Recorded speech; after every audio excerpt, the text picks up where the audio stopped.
Hello everyone. Today we are going to talk about nested if and nested if else statements, part of programming in C course. In C, nested if statements refer to the use of one or more if statements inside another if statement.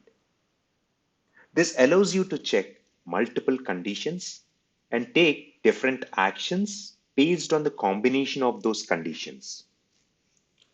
Here is an example of a nested if statement in C. In this example, the outer if statement checks the condition x greater than 0.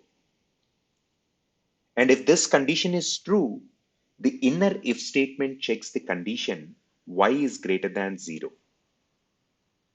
If both conditions are true, the statement printf both x and y are positive is executed and the output is both x and y are positive.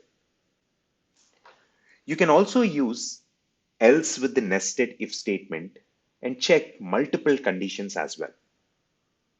In this example, multiple conditions are checked and different actions are taken based on the combination of those conditions.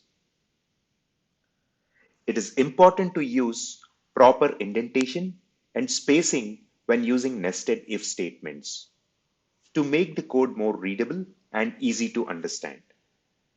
Hope this was helpful. Thank you for watching.